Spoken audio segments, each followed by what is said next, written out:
Hello friends and my dear students, welcome to the channel pharmacy classes by doctor K Sahu. आज के इस video lecture में हम discuss करने वाले हैं कोलिनर्जिक नर्व ट्रांसमिशन को कौन कौन से ऐसे फैक्टर्स हैं या केमिकल्स हैं या टॉक्सिन्स हैं जो इंटरफेयर करता है। ये question GPAT point of view से बहुत इंपॉर्टेंट है क्योंकि 2017-2023 में इससे रिलेटेड क्वेश्चन आ चुका है। ड्रग इंस्पेक्टर और फार्मासिस्ट जैसे एग्जाम में भी ये पूछा जा चुका है। So let's move for it.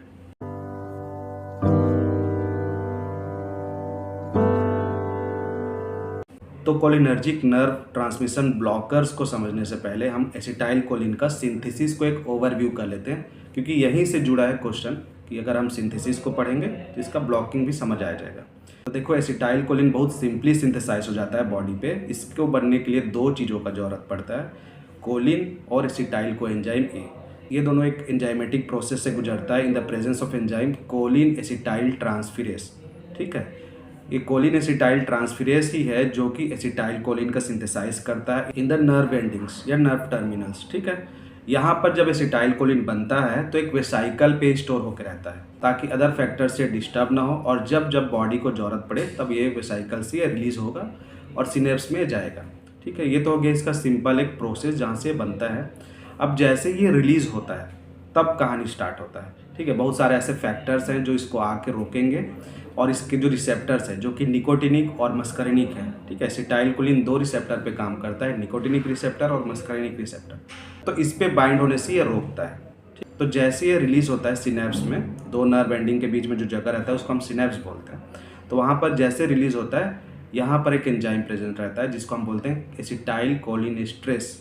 क्या बोलते हैं इसको? एसिटाइल कोलिनेस्ट्रेस, या फिर सिंपली कोलिनेस्ट्रेस भी बोला जाता है इसको। तो देखो, इसके नाम से समझ आ रहा है एक ऐसा एंजाइम है जो कि एसिटाइल कोलिन को कोलिन और एसीटेट में तोड़ता है। ठीक है, अब ये तोड़ रहा है, ठीक है, जितना तोड़ना था तोड़ा, बाकी तो अपने बाइंड करेगा ना रिसेप्टर पे, यहाँ तक बात खत्म नहीं होती। ठीक है, एसिटाइल कोलिन टूटा कोलिन और एसीटेट में, तब भी ठीक था। कोलिन जो है रीअपटेक हो जाता है। देखो, अच्छा बात यह है कि जो एक्स्ट्रा कोलिन है जो टूट रहा है वो फिर से रीअपटेक हो जाता है एसिटाइल कोलिन बनाने के लिए। ठीक, और वे साइकिल पे हो जाके फिर एसिटाइल कोलिन स्टोर होकर रहता है। ठीक, यहाँ तक समझ आ गया आपको? अब यहाँ पर जो ब्लॉकर्स हैं, जो इंटरफेयरर्स हैं, वो कैसे स्टार्ट होता है। पहला जो इंटरफेयर है, जो केमिकल है, वो है हेमिकोलिनियम। ठीक है, हेमिकोलिनियम देखो नाम से समझ आ रहा है, ऐसा जो कि कोलिन के रीअपटेक को रोक रहा है। हेमिकोलिनियम कोलिन को जुड़ने नहीं दे रहा है एसीटेट से, ताकि एसिटाइल कोलिन ना बने। ठीक, तो पहला जो इंटरफेयर है वो है हेमिकोलिनियम, जिसके वजह से एसिटाइल कोलिन का डिप्लीशन होगा, सिंथेसिस कम होगा क्योंकि कोलिन नहीं पहुंच रहा है वहाँ तक। ठीक है, सेकेंड जो ब्लॉकर है वो है वेसामिकोल। इसको भी आप ट्रिकी वे पे समझ सकते हो। वेसामिकोल मतलब वेसाइकल जुड़ा है इससे, है ना। वेसाइकल मतलब जहाँ पर स्टोर हो रहा था एसिटाइल कोलिन, वेसाइकल पे जहाँ पर स्टोर हो रहा था वहाँ पर इसको जाने नहीं देता। अब एसिटाइल कोलिन जो है वो साइटोप्लाज्म में सिंथेसिस होता है, नर्व टर्मिनल के साइटोप्लाज्म में सिंथेसिस होता है, और वहाँ से वेसाइकल पे जाके स्टोर रहता है। नहीं तो वो क्या होगा, वहाँ पर भी एंजाइमेटिक डिग्रेडेशन होगा, या लॉन्ग टर्म अगर साइटोप्लाज्म रहा तो वो टूट सकता है फिर से कोलिन और एसीटेट में। तो यहाँ पर क्या होगा, ये एसिटाइल कोलिन जो है वेसाइकल पे जाके स्टोर होकर रहता है ताकि अदर जो एक्सटर्नल फैक्टर्स हैं नर्व के उससे डिस्टर्ब ना हो। तो इसको रोकता है वेसामिकोल। यहाँ तक आप लोग को समझ आया? ठीक, अब यहाँ तक भी बात ख़त्म नहीं हुआ है। ठीक है, कुछ स्टोरेज को रोक रहा था, कुछ अपटेक को रोक रहा था।